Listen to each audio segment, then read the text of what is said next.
Il y en a qui aiment ça skier, il y en a qui aiment ça jouer au golf. Dernièrement, une conférence conciliation travail-famille. Les femmes se battent maintenant pour avoir des congés, pas pour la famille, mais pour faire ce qu'elles ont envie de faire. J'ai des amis médecins, j'ai des amis dans toutes les sphères de la société. Puis des femmes pauvres, il y en a encore au Québec, mais des hommes pauvres, il y en a beaucoup aussi. Donc la question des inégalités, il y a des chiffres qui sont là, qui sont plus ce que c'était avant.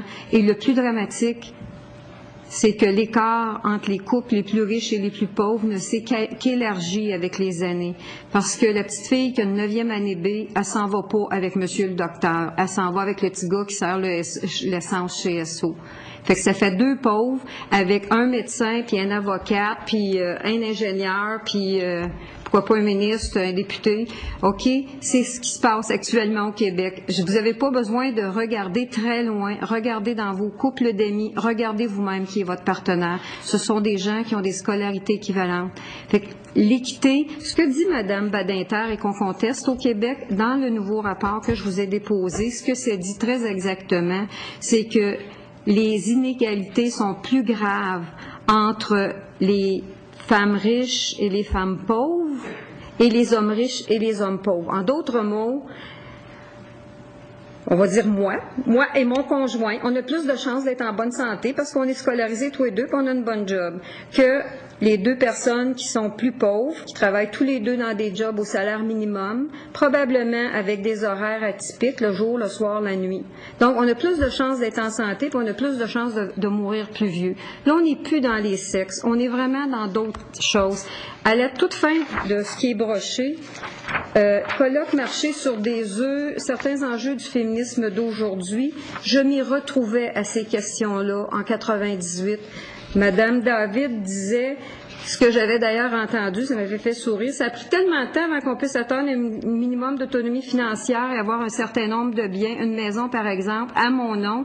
Honnêtement, j'ai pas envie de commencer à partager. Les femmes disent ça, je l'entendais il y a 10 ans, je l'entends encore aujourd'hui. Aujourd'hui, les jeunes filles scolarisées disent, penses-tu que moi me marier pour partager le patrimoine? C'est les femmes qui disent ça. Est-ce que je suis féministe? Oui. Mais est-ce que je pense qu'il n'y a pas quelque chose à faire au niveau social? Est-ce que je pense qu'il n'y a pas aussi à s'intéresser à la question de la souffrance des hommes? Est-ce que la souffrance des hommes est moins grande que celle des femmes? Les 2 souffrances existent et je pense qu'il faut s'occuper des 2. Et être féministe, c'est pas une définition dans un livre. Il y a plusieurs définitions, il y a plusieurs façons de voir et la mienne, c'est plutôt celle-là que celle-là. Mais ça, je suis venue ici aujourd'hui tout simplement pour une seule raison, je l'ai dit en commençant, avec tout votre respect, c'est parce que le titre du rapport, c'est vers un nouveau contrat social. Puis un contrat social, ça implique 2 parties, pas une qui décide pour l'autre et qui dicte à l'autre quoi faire. Et je pense que si le ton du document ne change pas, je pense qu'il va falloir changer le titre. C'est une suggestion que je me permets de faire à la commission. Merci beaucoup. Une très brève question, s'il vous plaît. Merci. Madame la députée de Néligan. OK. Merci, Monsieur le Président. Bonjour, Madame. Merci pour votre présentation. Le temps achève, alors j'essaie d'être très brève. Écoute, je vous écoute, puis ça devient un peu, peut-être c'est le temps qu'on a pris pour écouter plusieurs groupes et plusieurs avis, ça devient un peu étourdissant parce qu'on entend différentes définitions de ce que veut dire féministe, ce que veut dire masculiniste pour chacun et chacune d'entre nous. Mais une chose certaine, c'est que je pense qu'on est d'accord, même en vous écoutant, qu'on veut tous atteindre le même objectif, enfin l'égalité entre les sexes. Mais la question, c'est comment d'y arriver. Parce qu'historiquement, la ministre l'a dit mieux que je peux l'exprimer, les femmes ont subi toujours une inégalité systématique. Oui, vous avez raison de soulever la souffrance des problèmes que vivent des hommes, mais il faut regarder, je pense, l'histoire et la discrimination systématique que vivent les femmes et comment allons-nous s'assurer de cette égalité. Et c'est dans cette approche-là que je vous pose la question, le rôle de l'État là-dedans.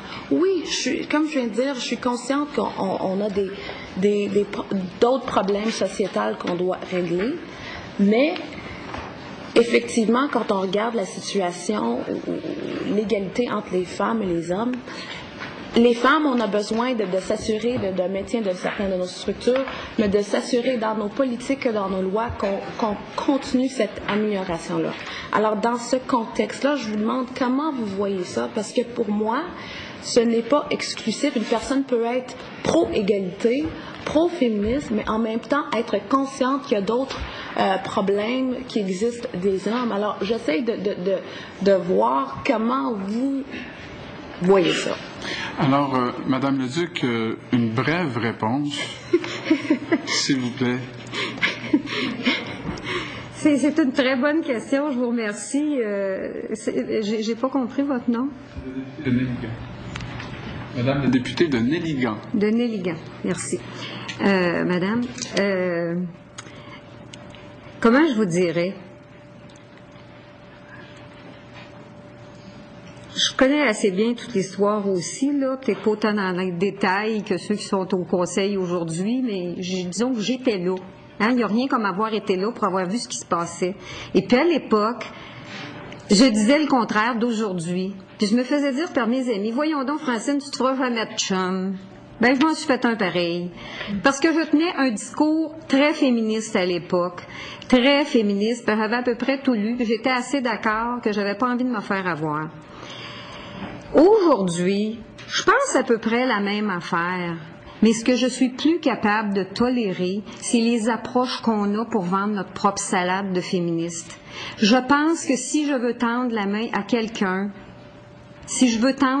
quelqu'un, d'abord, il faut que je lui demande s'il veut me donner la main. Puis je pense que ça, c'est pas un bon véhicule pour tendre la main, parce que si je dis à l'autre quoi faire, je te le dis, toi, en Israël, ça va se passer de même. Les Palestiniens, voyez-vous qu'ils diraient ça aux Israéliens? Ça marche pas, imaginez que ça marchera encore moins. C'est un petit peu ça qu'on fait là-dedans. J'illustre ça par quelque chose de très vif. J'ai parlé de l'Afrique du Sud, les Noirs et les Blancs. C'est la même chose. Si je veux une société plus égalitaire, comme je l'ai dit tantôt, les hommes nous ont accompagnés là-dedans. Prenez les campagnes de cancer du sein. Il y a toujours beaucoup d'hommes impliqués là-dedans. Il faut cesser de voir l'homme comme l'ennemi. Quand je me définis comme aussi masculiniste, à un moment donné, parce que je parle de la question des hommes, je me fais dire je suis masculiniste. Je suis pas gênée de cette épithète-là.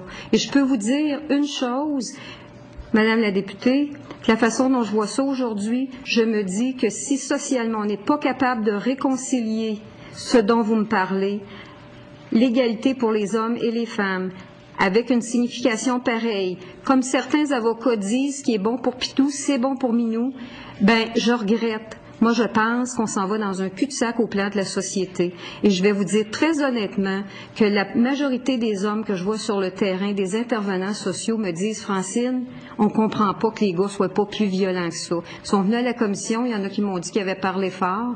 Je vous le dis, là, réfléchissez si ce qui leur arrive à ces hommes-là, qui voient des hommes avec pratiquement pas de service, se suicider, perdre leurs enfants, être en grande détresse. Il y a des endroits où on me dit les policiers traînent des hommes dans les autos, et j'arrête là-dessus, parce qu'ils n'ont pas de place. Le centre d'hébergement, là, c'est le char de police. Ça va plus vite placer un chien chez le vétérinaire. Il y a des problèmes sociaux. Et c'est pas en pesant le féminisme une charte à part qui exclut ces problèmes-là. Le féminisme et le masculinisme, disons-le comme ça, il faut que ça marche ensemble. C'est pas en marchant sur l'autre que moi je vais gagner. C'est en tendant la main dans un esprit de négociation. Et je pense sincèrement que le chemin pour arriver, il est encore long. Oui, il y a des inégalités, mais des inégalités, il y en a des deux bords. Et moi, je pense que s'il y a eu de la discrimination systémique pour les femmes, il y en a aussi eu pour les hommes. Il n'y a pas de saints, il n'y a pas de putains, on est tous des humains. Merci, Mme Leduc. Je vais malheureusement vous interrompre pour passer à l'autre bloc d'échange. Alors, écoutez, si la tendance se maintient, nous dépasserons l'heure prescrite par nos règlements. J'ai besoin de l'assentiment des membres de la commission pour dépasser légèrement l'heure dite. Ça va? Ça va des deux côtés? Très bien. Alors, je cède la parole à la porte-parole de l'opposition officielle en matière de conditions féminines, la députée de Terrebonne. Merci, Monsieur le Président. Alors, Madame Leduc, merci pour votre présentation, votre mémoire. Je tiens, moi aussi, à préciser que c'est une consultation générale. la ministre a souhaité, voulu, et nous en étions parfaitement d'accord, que ce soit une consultation générale.